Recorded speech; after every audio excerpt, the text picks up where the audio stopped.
আচ্ছা দেখো, আমরা আগে ইঞ্জিনের ডেফিনেশন পড়েছি, তাই তো? ইঞ্জিন কি? ইঞ্জিন হচ্ছে একটা ডিভাইস যেটা কেমিক্যাল এনার্জিকে মেকানিক্যাল এনার্জিতে কনভার্ট করে। কেমিক্যাল মানে সেটা পেট্রোল বা ডিজেল। তাহলে আমরা ইঞ্জিনকে কী দিলাম? কেমিক্যাল এনার্জি দিলাম। ইঞ্জিন কি তৈরি করলো? মেকানিক্যাল এনার্জিতে কনভার্ট করলো, যে মেকানিক্যালটাকে আমরা ব্যবহার করছি হুইলটাকে রোটেট করার জন্য। এবার এই ইঞ্জিনের দুটো ভাগ বলেছিলাম, একটা আইসি একটা ইসি। আইসি মানে কি বলেছিলাম? Internal combustion. ইন্টারনাল কম্বাসন মানে ফুয়েলটাকে সিলিন্ডারের ভিতরে বার্নিং করানো হবে। আর ইসি মানে হচ্ছে এক্সটার্নাল কম্বাসন, মানে ফুয়েলকে বা জ্বালানিটাকে সিলিন্ডারের বাইরে বার্নিং করানো হবে। সেটা আমাদের ব্যান্ড হয়ে গেছে, এখন আর কোনো ইসি ইঞ্জিন নেই, এখন যা আছে সব হচ্ছে আইসি ইঞ্জিন আছে। এবার আইসি ইঞ্জিনের আবার দুটো ভাগ আছে, একটা এসআই একটা সিআই। এসআই মানে স্পার্ক ইগনিশন, স্পার্ক করে ইগনিশন হবে। মানে এটা কোন ইঞ্জিনকে বলবো? যত পেট্রোল ইঞ্জিন আছে, সমস্ত পেট্রোল ইঞ্জিন হচ্ছে এসআই ইঞ্জিন। সিআই হচ্ছে কম্প্রেশন ইগনিশন। কম্প্রেসর মানে কি? চাপ, তাই তো? কম্প্রেস করে ইগনিশন হবে। এটা কোন ইঞ্জিনকে বলবো? যত ডিজেল ইঞ্জিন আছে। তাহলে ডিজেল ইঞ্জিন মানেই হচ্ছে সিআই ইঞ্জিন, আর পেট্রোল ইঞ্জিন মানেই হচ্ছে এসআই ইঞ্জিন। তো একটা পেট্রোল ইঞ্জিন কিভাবে পাওয়ার জেনারেট করে সেটা আমরা আগের ভিডিওতে বা আগের ক্লাসে দেখেছি। আমরা আজকের সেশনে আমরা পড়ব একটা ডিজেল ইঞ্জিন কিভাবে পাওয়ার জেনারেট করছে। একটা ডিজেল ইঞ্জিন কিভাবে পাওয়ার জেনারেট করছে। ডিজেল ইঞ্জিন ব্যবহার করে কোন গাড়িতে? বাস, লরি, ট্রাক, সমস্ত হেভি ভেহিকেলে ব্যবহার করা হয়। কিছু লাক্সারি গাড়িতে আছে ডিজেল ইঞ্জিন, তাই না? তো এই ডিজেল ইঞ্জিন কিভাবে পাওয়ার জেনারেট করছে সেটা আমরা এই সেশনে দেখব। দেখো, ফার্স্ট আমরা জেনে নেব যে একটা ডিজেল ইঞ্জিন কে আবিষ্কার করেছিলেন, বা হু ইনভেন্টেড ডিজেল ইঞ্জিন। কে? Rudolf Diesel. Rudolf Diesel in 1897, ঠিক আছে? তো এইটা ডিজেল ইঞ্জিন আবিষ্কার করেছিলেন। আচ্ছা, পেট্রোল ইঞ্জিনে যেমন আমাদের স্ট্রোক একটা পাওয়ার জেনারেট করতে 4টে সাইকেলকে কমপ্লিট করতে হয়, ডিজেল ইঞ্জিনেও তাই একটা পাওয়ার জেনারেট করতে 4টে সাইকেলকেই কমপ্লিট করতে হবে। সেই 4টে সাইকেলের কি কি নাম বলেছিলাম? সাকশন স্ট্রোক, কম্প্রেশন স্ট্রোক, পাওয়ার স্ট্রোক, এক্সজস্ট স্ট্রোক, ঠিক আছে? পেট্রোল ইঞ্জিনে যেমন আমরা দেখেছিলাম, দেখে এখানে 4টে স্ট্রোক আছে, সাকশন স্ট্রোক, কম্প্রেশন স্ট্রোক আছে, পাওয়ার স্ট্রোক আছে, এক্সজস্ট স্ট্রোক আছে। এই 4টে সাইকেল কমপ্লিট করে তবে একটা পাওয়ার জেনারেট করবে। ক্লিয়ার?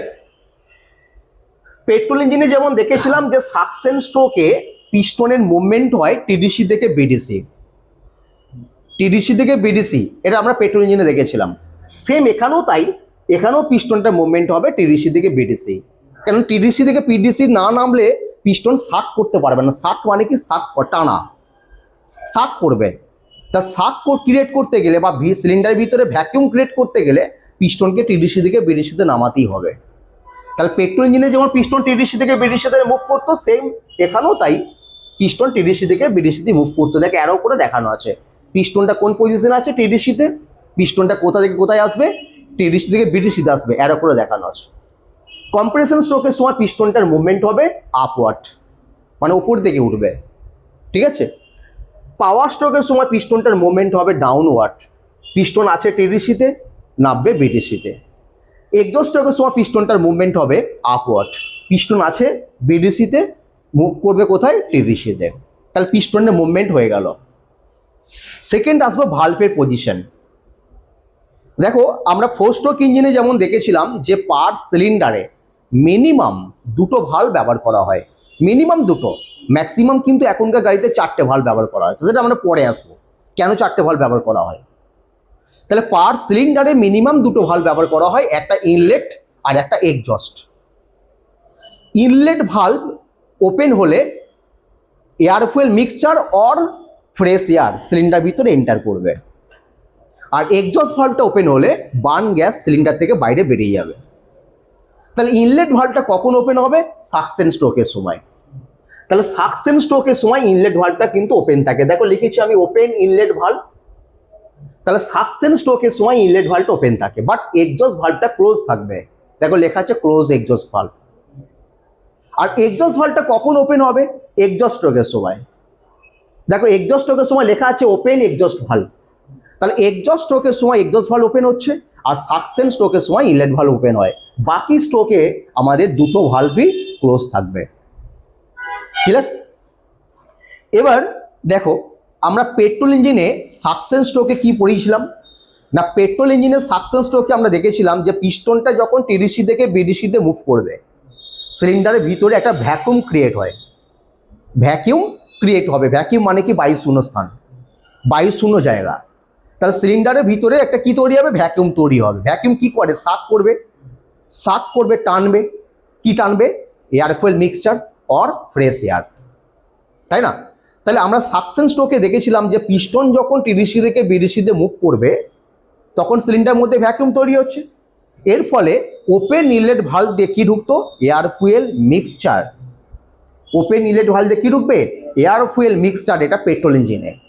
বাট ডিজেল ইঞ্জিনে দেখবো যে সাকশন স্ট্রোকে পিস্টন যখন টিডিসি থেকে বিডিসিতে মুভ করবে, এই সিলিন্ডারটার মধ্যে একটা ভ্যাকুয়াম ক্রিয়েট হবে। যখনই ভ্যাকুয়াম ক্রিয়েট হবে ওপেন ইনলেট ভালভ দিয়ে কি ঢুকবে, fresh air, not air fuel mixture. এটাই ডিফারেন্স। পেট্রোল ইঞ্জিন আর ডিজেল ইঞ্জিনের মধ্যে পার্থক্যটা এই জায়গাটায়, যে পেট্রোল ইঞ্জিনে আমাদের কি ঢুকতো, ফ্রেশ এয়ার ফুয়েল মিক্সচার ঢুকতো। এখানে কি ঢুকছে, ফ্রেশ এয়ার। ফ্রেশ এয়ার কেন বললাম, এয়ারটা ফিল্টার করার পর, বাইরের অ্যাটমসফিয়ারিক এয়ারটাকে ফিল্টার করা হবে, এখানে এয়ারের মধ্যে ডাস্ট পার্টিকেলস থাকে। তাহলে এয়ারটাকে ফিল্টার করার পর সেই ফ্রেশ এয়ারটা ওপেন ইনলেট ভালভের সিলিন্ডার ভিতরে এন্টার করবে। ঠিক আছে? এবার এই ধরো সিলিন্ডার ভিতরে এন্টার করছে, পিস্টনটা আস্তে আস্তে বিডিসিতে নামছে। পিস্টন যখন বিডিসিতে পৌঁছে যাবে তখন আমাদের কোন স্ট্রোক শেষ হয়ে গেল, সাকশন শেষ। সাকশন শেষ, তাই তো? এরপর শুরু হবে কম্প্রেশন। কম্প্রেস মানে কি, চাপ। তো তাহলে কম্প্রেস করতে গেলে কি করতে হবে, ইনলেট ভালভটাকে ক্লোজ করতে হবে। ইনলেট ভালভটা বন্ধ হয়ে গেছে, দেখো ইনলেট ভালভ বন্ধ হয়ে গেছে। এখন এই জায়গাটা কি আছে, এই জায়গাটায় আছে fresh air, not air fuel mixture.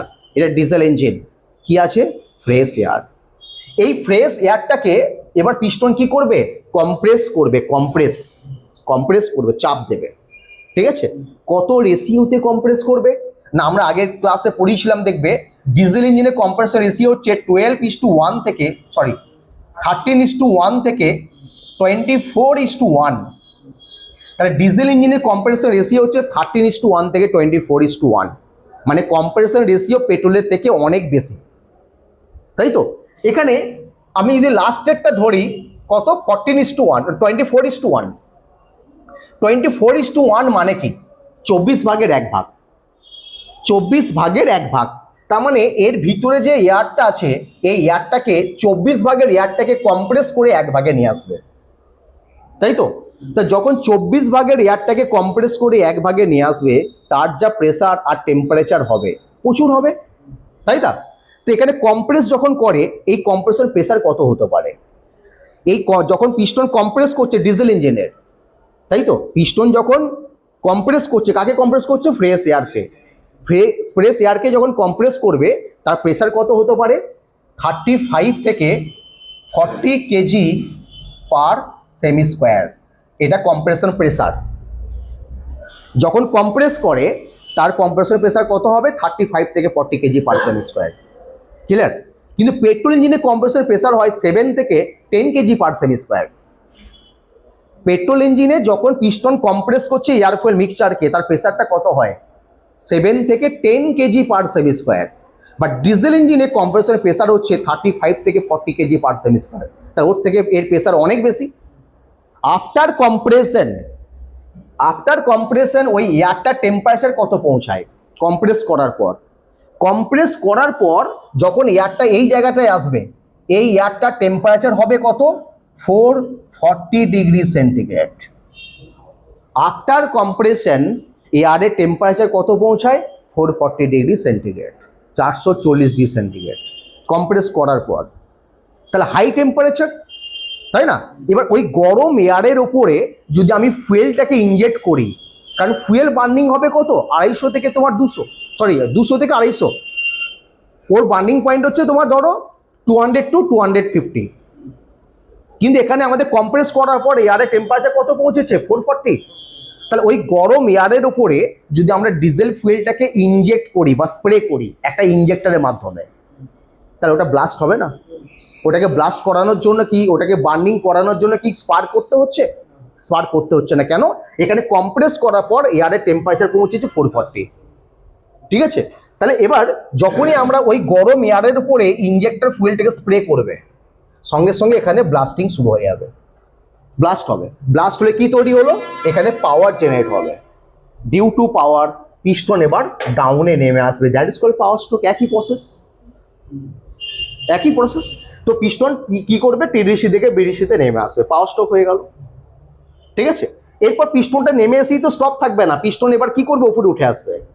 যখনই আবার পিস্টনটা বিডিসি থেকে টিডিসিতে মুভ করতে শুরু করবে, এক্সজস্ট ভালভটা ওপেন হয়ে যাবে। এক্সজস্ট ভালভ ওপেন হয়ে যাওয়া মানেই সিলিন্ডার থেকে যে বার্ন গ্যাস আছে, সেই বার্ন গ্যাসটা বাইরে বেরোতে শুরু করবে, সেম পেট্রোল ইঞ্জিনের মতো। ঠিক আছে, এই হচ্ছে আমাদের ডিজেল ইঞ্জিনের 4টে স্ট্রোক। ক্লিয়ার? তবে ডিফারেন্সটা শুধু এই জায়গাটায় যে পেট্রোল ইঞ্জিনে আমরা দেখেছিলাম সাকশন স্ট্রোকে ওপেন এয়ার ভালভে কি ঢুকেছিল? Air fuel mixture. ডিজেল ইঞ্জিনে কি ঢুকছে? Fresh air.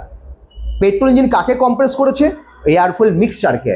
ডিজেল ইঞ্জিন কাকে কম্প্রেস করছে? ফ্রেশ এয়ারকে কম্প্রেস করছে। পেট্রোল ইঞ্জিনের কম্প্রেসর রেশিও ছিল লো, তাই তো, 7:1 থেকে 12:1, বাট ডিজেল ইঞ্জিনের কম্প্রেসর রেশিও হচ্ছে হাই, 13:1 থেকে 24:1। যেহেতু কম্প্রেশন রেশিও হাই, প্রেসারও হাই। পেট্রোলে ছিল কত? 7 থেকে 10 কেজি পার সেমি স্কোয়ার, আর এর প্রেসার কত হচ্ছে তোমার? 35 থেকে 40 কেজি পার সেমি স্কোয়ার। তো এই হাই প্রেসারে, প্রেসার যদি হাই হয় তার টেম্পারেচার হাই হবে। তাহলে কম্প্রেস করার পর ওই এয়ারের টেম্পারেচার পৌঁছায় 440 ডিগ্রি সেন্টিগ্রেড। বাট ডিজেল ফুয়েলে বার্নিং হচ্ছে, বার্নিং পয়েন্ট হচ্ছে 200 to 250। ঠিক আছে, তাহলে ওই গরম এয়ারের উপরে যদি আমরা ফুয়েলটাকে ইনজেক্টরের মাধ্যমে ইনজেক্ট করি বা স্প্রে করি, তো ওটা ব্লাস্ট এমনি এমনি হয়ে যাবে। ওকে ব্লাস্ট করানোর জন্য কোনো স্পার্ক করতে হচ্ছে না, তাই তো। ব্লাস্ট হওয়ার পর কি হবে? পাওয়ার জেনারেট হবে ডিউ টু পাওয়ার, বা এটাকে ফোর্স অফ এক্সপ্লোশন বলা হয়। তো ডিউ টু পাওয়ার পিস্টন আবার ডাউনে মুভ করবে, that is called power stroke. ঠিক আছে, এখন সিলিন্ডার মধ্যে কি আছে? ধোঁয়া আছে বা এক্সজস্ট গ্যাস আছে, সেটা বাইরে বের করতে হবে। তা বাইরে বের করার জন্য এক্সজস্ট ভালভটা ওপেন হয়ে যাবে, আর এক্সজস্ট ভালভটা ওপেন হয়ে যাওয়া মানেই হচ্ছে পিস্টনের মুভমেন্ট যখন আপওয়ার্ড হবে, সমস্ত বার্ন গ্যাস সিলিন্ডার থেকে বাইরে বেরিয়ে চলে যাবে। ঠিক আছে, আবার পিস্টন আবার সাকশন হবে, আবার কম্প্রেশন শুরু হবে, আবার পাওয়ার, এক্সজস্ট, কন্টিনিউ এইভাবেই চলবে যতক্ষণ তুমি ঠিকঠাক ফুয়েল সাপ্লাই দেবে, ইঞ্জিনটাকে স্টার্ট রাখবে। ক্লিয়ার? এই হচ্ছে আমাদের 4 স্ট্রোক ডিজেল ইঞ্জিন, যেটা আমাদের বাস, লরি, ট্রাক, সমস্ত হেভি ভেহিকেলে ব্যবহার করা হয়েছে। ক্লিয়ার হচ্ছে?